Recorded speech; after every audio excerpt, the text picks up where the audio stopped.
Assalamualaikum warahmatullahi wabarakatuh. Waalaikumsalam warahmatullahi wabarakatuh. Innal hamdalillah wa nahmaduhu wa nasta'inuhu wa nastaghfiruh wa na'udzu billahi min syururi anfusina wa min syarri a'malina. Qurratu a'yun waj'alna lil muttaqin. Puji syukur kita panjatkan kehadirat Allah Subhanahu wa taala yang telah memberikan kita nikmat iman dan nikmat sehat sehingga kita semua dapat berkumpul dalam keadaan sehat walafiat. Shalawat serta salam senantiasa tercurah kepada Nabi kita, junjungan kita, Nabi Muhammad Sallallahu Alaihi Wasallam, kepada para umatnya di akhir zaman, kepada para tabi'inya, dan kepada kita tentunya. Teman-teman, terima kasih karena telah menyempatkan waktunya untuk hadir di sini, untuk berada di sini, untuk bersimpati, untuk berempati kepada para korban, para pendahulu yang telah menjadi korban tindakan yang tidak senonoh dari teman-teman kita.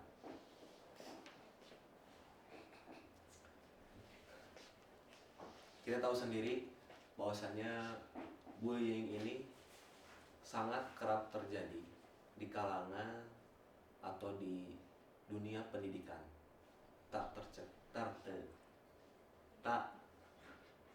terkecuali di kampus. Dan yang harus digarisbawahi adalah bullying ini bukan hanya sekedar tindak kekerasan, akan tetapi bisa saja berupa tindakan yang lebih halus, namun dampaknya sangat besar. Untuk itu, marilah kita jaga lingkungan kampus kita, yang dimana kampus itu adalah ruang belajar, ruang berekspresi, ruang mencari informasi dan pendidikan. Jangan sampai kita rusak dengan tindakan-tindakan yang tidak terpuji, salah satunya adalah bullying. Yang pertama ada bullying verbal. Bullying verbal ini adalah bullying yang menggunakan tindakan atau menggunakan kata-kata seperti meremehkan ataupun mengucilkan, mengintimidasi, mendoktrin, dan lain sebagainya.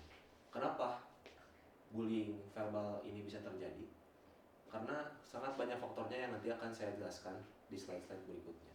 Nah, bullying verbal ini juga tidak bisa kita anggap remeh. Memang hanya sekedar berbicara saja, akan tetapi ini efeknya sangat besar, sangat berkepanjangan juga, begitu. Lalu ada bullying nonverbal. Bullying nonverbal ini biasanya berupa bahasa tubuh ataupun gestur. Tidak ada benarnya juga sama dengan bullying verbal, akan tetapi bullying nonverbal ini bentuknya lebih berbeda. Begitu.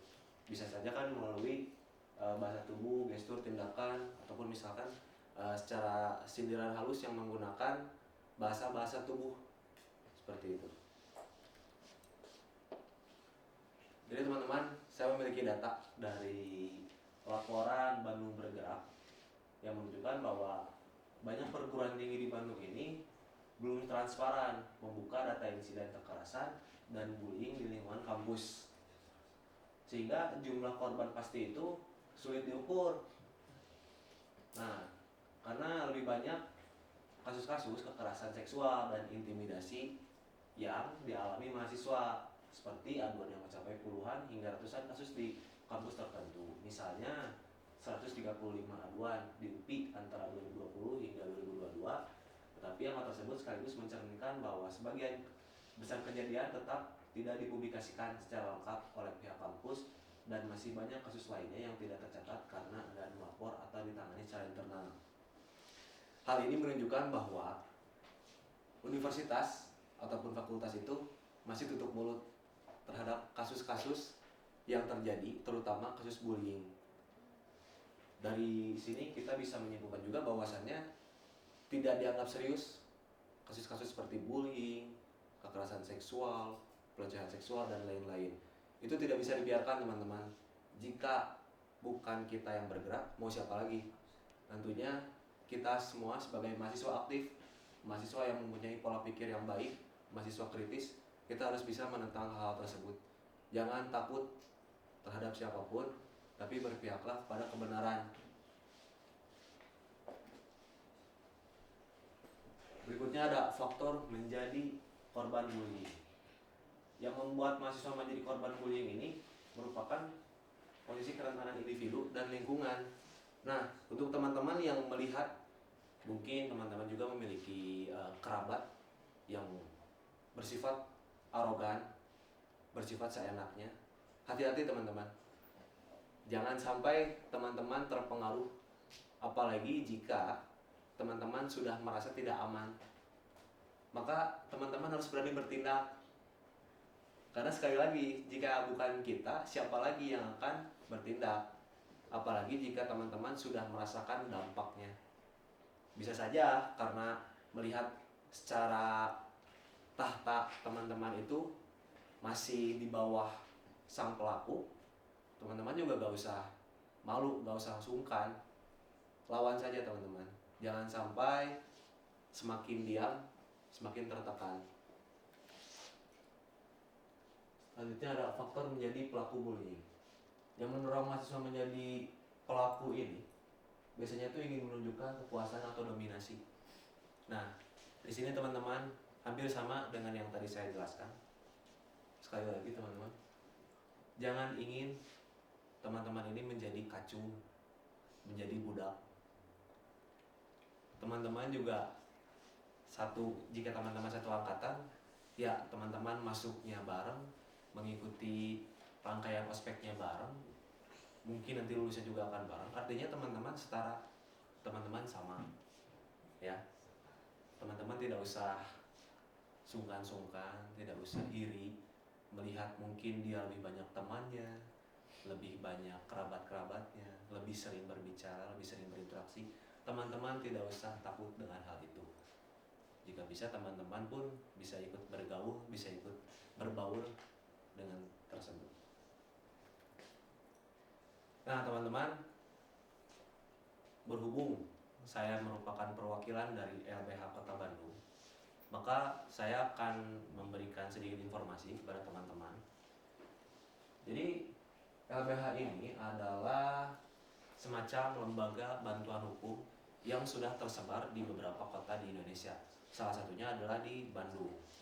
Karena saya seringkali mendengar banyak kasus yang terjadi di kalangan mahasiswa, di kalangan universitas, maka LBH ini sudah seringkali datang ke kampus-kampus, dan salah satunya adalah kampus Unisba ini ya. Nah, mahasiswa korban bullying yang ingin menempuh jalur hukum dapat melapor ke kami. Di sini ada nomor telepon, email, dan juga alamatnya. Nanti juga akan mendapatkan bantuan hukum, konsultasi, dan pendampingan proses hukum. LBH Bandung ini memberikan layanan advokasi, termasuk pendampingan pengaduan ke pihak kampus atau aparat hukum, serta memberikan informasi hak-hak korban agar kasus ditangani secara sah dan adil. Nah teman-teman, LBH ini bukan hanya diperuntukkan untuk kasus bullying saja. Jika teman-teman melihat ke belakang, saat kemarin ada aksi demonstrasi RUU TNI, di situ LBH juga terlibat, termasuk di kampus Unisba. Banyak teman-teman korban yang akhirnya tersebar melalui LBH ini.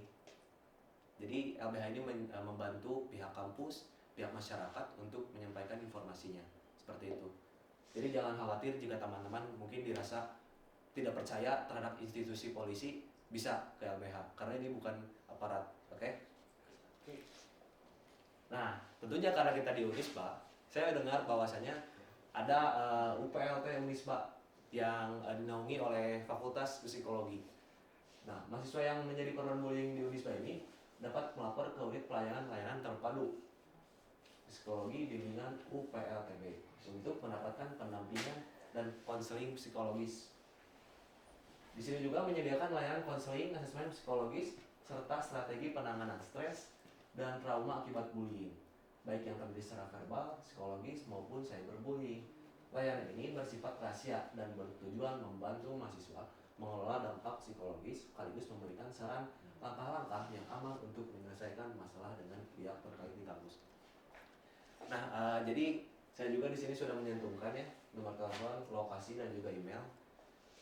Kenapa saya masukkan UPLT ini? Karena selain kita bisa melapor melalui jalur hukum, kita juga bisa membenahi melalui faktor psikologis kita, dan tentunya itu akan selalu berpengaruh. Bahkan jika teman-teman melihat mungkin mempunyai kerabat atau saudara yang memiliki masalah mental, itu bisa saja dikarenakan masalah bullying ya teman-teman. Nah teman-teman, jadi dapat saya simpulkan bahwasannya kasus bullying ini tidak bisa kita diamkan. Memang mungkin secara actionnya pun tidak terlalu menonjolkan, karena itu adalah bentuk kriminal, tidak mungkin secara terang-terangan. Tapi yang perlu kita perhatikan adalah dampaknya. Dampaknya ini sangat besar, sangat berkepanjangan. Bukan 1 atau 2 tahun, akan tapi sampai nanti mungkin kita lanjut usia pun akan selalu terbayang antara efek dari fisiknya ataupun dari psikologisnya. Untuk itu teman-teman, saya meminta teman-teman juga untuk bertindak, melapor, melawan kepada siapapun pelaku yang melakukan pembulian. Saya akhiri teman-teman, terima kasih. Jangan lupa tadi saya sudah menyantumkan nomor telepon LBH dan juga UPLT Unisba, bisa teman-teman hubungi sekarang juga jika teman-teman kedapatan korban ataupun pelaku dari lingkungan sekitar. Assalamualaikum warahmatullahi wabarakatuh. Waalaikumsalam.